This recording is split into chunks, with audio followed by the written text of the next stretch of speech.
अस्सलाम वालेकुम। आप देख रहे हैं सेहत जिंदगी। मैं हूँ डाइटिशियन शहबानो। आज की वीडियो में हम टी व्हाइटनर के बारे में बात करेंगे। मुझे नहीं लगता ऐसा कोई भी पर्सन ऑफिस गोइंग है वो चाय का इंटेक ना करता हो। ऑफिस गोइंग पर्सन अब उनके पास फ्रेश मिल्क अवेलेबल नहीं होता तो वो टी व्हाइटनर का इस्तेमाल उनको मजबूरी में करना ही पड़ता है।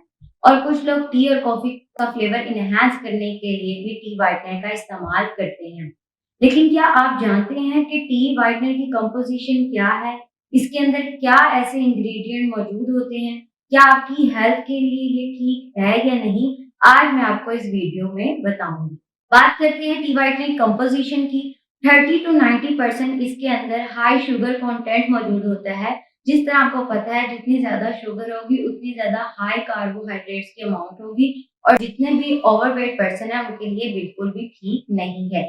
उसके अलावा इसके अंदर 1 टू 65% हाई फैट कंटेंट मौजूद होता है, जो ऐसा वेजिटेबल कंटेंट मौजूद होता है जो कि आपके कोलेस्ट्रॉल को बढ़ाता है और जितनी भी हार्ट रिलेटेड डिजीजेस है उनके रिस्क को बढ़ा देता है।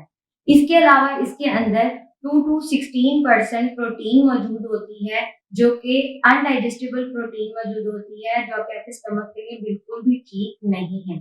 0.5 टू 4% फूड एडिटिव मौजूद होते हैं, जो कि आपके वेट को भी बढ़ाते हैं, आपके भी रिलेटेड डिजीजेस जितनी भी उनके इश्यूज को बढ़ा देते हैं और हार्ट के रिलेटेड जितना रिस्क है उसको इंक्रीज कर देती है। आपको पता है कि टी व्हाइटनर का नुकसान कितना ज्यादा है, तो हमें इसके बजाय फ्रेश मिल्क का इंटेक करना चाहिए, जो कि हमें ज्यादा फायदा देता है। अगर आप इसको अवॉइड करना चाहते हैं, जो लोग वेट लॉस कर रहे हैं, वेट लॉस जर्नी में है, तो वो इसका इस्तेमाल बिल्कुल ना करें। अगर किसी पर्सन को किडनी का इश्यू है तो भी वो इसका इस्तेमाल बिल्कुल ना करें। और जिन पर्सन को हार्ट रिलेटेड डिजीजेस का रिस्क है तो वो भी इसका इस्तेमाल बिल्कुल ना करें, उसके इस्तेमाल से गुरेज करें।